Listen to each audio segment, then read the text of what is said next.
ఆసనాలన్నింటిలోకెల్లా తల్లి లాంటి ఆసనం సర్వాంగాసనం. మరి సర్వాంగాసనం చేసినప్పుడు భూమి యొక్క గురుత్వాకర్షణ శక్తి ప్రభావము మన కాళ్ళపైన ఇక్కడి వరకు, మన నాభి వరకు కూడా తగ్గిపోతుంది. తగ్గిపోయి రక్త ప్రసరణ అంతా మన గుండెకు, తద్వారా మన తలకి బాగా ఎక్కువగా పెరుగుతుంది.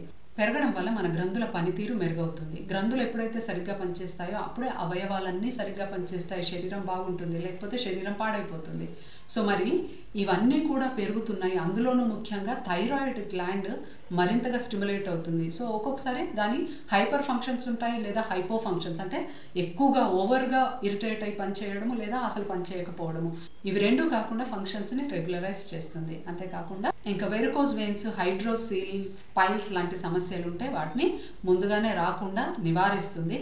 ఒకవేళ పైల్స్ ఎవరికైనా ఉన్నా, వెరికోజ్ వెయిన్స్ ఎవరికైనా ఉన్నా, ఇది రెగ్యులర్గా చేయడం వల్ల చక్కగా ఉపశమనం లభిస్తుంది. ఫిషర్స్, ఫిస్టులాలో కూడా మంచి బెనిఫిట్స్ ఉంటాయి. అంతేకాకుండా రక్త ప్రసరణ అప్పర్ పార్ట్ ఆఫ్ ద బాడీకి ఎక్కువగా పెరగడం వల్ల తలలో ఉన్న వికారాలు, కంటి చూపు, బ్రెయిన్ రిలేటెడ్ ఫంక్షన్స్ అన్నీ కూడా ఇంప్రూవ్ అవుతాయి. శ్వాసకోశ సంబంధిత సమస్యలన్నీ కూడా దూరం అవుతాయి. ఫ్రీక్వెంట్గా కోల్డ్ కఫ్స్ వచ్చే వాళ్ళు ఉంటే ఇది చేయడం వల్ల కంప్లీట్గా కూడా కోల్డ్ కఫ్ రాకుండా మీరు నివారించుకోవచ్చు. అయితే ఇది మాత్రం ఖచ్చితంగా యోగ గురువుల పర్యవేక్షణలోనే నేర్చుకోవాలి. హై బ్లడ్ ప్రెషర్ ఉంటే, సర్వైకల్ స్పాండైలోసిస్ ఉంటే మాత్రం ఎట్టి పరిస్థితులలో చేయకూడదు.